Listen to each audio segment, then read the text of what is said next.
जो भक्ति करता है वो गरीब ही रहता है, ऐसा आपने अपने आसपास जरूर सुना होगा। पर क्या सच में भक्तों से सक्सेस और पैसा दूर भागता है? या अगर कोई पैसा कमा रहा है तो शायद वो भक्त हो ही ना? क्या ये हम लोगों की बनाई बातें हैं या इसमें कोई सच्चाई भी है? इस वीडियो को देखने के बाद आपकी सोच पूरी बदल जाएगी। लोग हमेशा कहते हैं कि भक्त और बाबा लोगों को सिंपल जीवन जीना चाहिए, वो पैसे का क्या ही करेंगे। अगर किसी स्पिरिचुअल इंसान के पास पैसा है भी तो लोग उसे ढोंगी बोलते हैं, कहते हैं ये खुद माया जाल में फंसा है, ये हमें क्या सिखाएगा। स्पिरिचुअलिटी और पैसा तो एक साथ चल ही नहीं सकते, या तो पैसा कमा लो या भक्ति कर लो। लेकिन हमारे सनातन धर्म में जीवन के 4 मुख्य लक्ष्य बताए हैं: धर्म, अर्थ, काम, मोक्ष।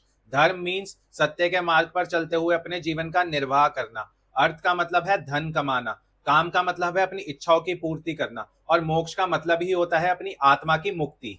इसमें अर्थ मीन्स धन को एक मुख्य पुरुषार्थ माना गया है, क्योंकि धन के बिना धर्म, सेवा और ज्ञान विस्तार इम्पॉसिबल है। तो अब आप खुद सोचो, अगर पैसा नहीं होता तो वर्ल्ड की डेवलपमेंट कैसे होती, साइंस इतना आगे कैसे जाता। और जो लोग स्पिरिचुअलिटी के नाम पे पॉवर्टी को ग्लोरीफाई कर रहे हैं, उनका ये समझना बहुत जरूरी है, जितना वर्ल्ड की डेवलपमेंट के लिए साइंस जरूरी है, उतना ही हम ह्यूमन डेवलपमेंट के लिए स्पिरिचुअलिटी भी।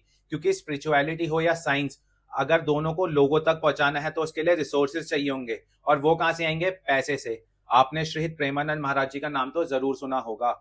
उनसे आजकल बच्चे से लेके बुजुर्ग आदमी तक इतना इंस्पायर है कि वो अपना सब कुछ छोड़ के बस भक्ति मार्ग में आने के लिए रेडी है। अगर श्री जी ठाकुर जी की कृपा से प्रेमानंद महाराज जी के पास फोन कैमरा नहीं होता तो क्या हमने उनका नाम या उनके प्रवचन सुने होते? अगर वो उसे यूट्यूब पर अपलोड नहीं करते। और ये सब कहाँ से आता है? पैसे से। तो अब आप अपना दिमाग लगाओ और सोचो धन का होना कितना जरूरी है। इवन चाणक्य नीति भी कहती है धन के बिना धर्म नहीं चल सकता, क्योंकि समाज सेवा, दान, मंदिर और पाठशालाओं का निर्माण धन के बिना इम्पॉसिबल है। आप किसी दिन वृंदावन में गौरी गोपाल आश्रम जाना और देखना, वहां पे डेली हजारों लोगों को खाना खिलाया जाता है।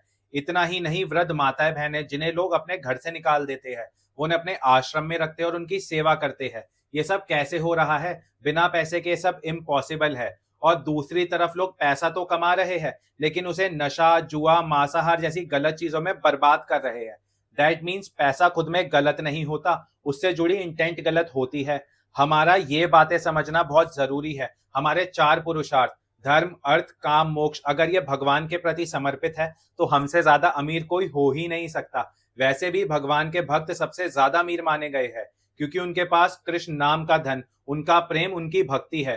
तो अगर अगली बार कोई आपसे बोले भक्त लोग गरीब होते हैं, तो उनसे बोलना भक्तों से ज्यादा अमीर कोई हो ही नहीं सकता, क्योंकि उनके पास तो स्वयं लक्ष्मीपति भगवान श्री कृष्ण है। अगर आपके दिल में भी कृष्ण प्रेम का धन है तो इस वीडियो को सभी भक्तों के साथ शेयर कीजिए। कमेंट में राधे राधे जरूर लिखिएगा। राधा वल्लभ श्री हरिवंश।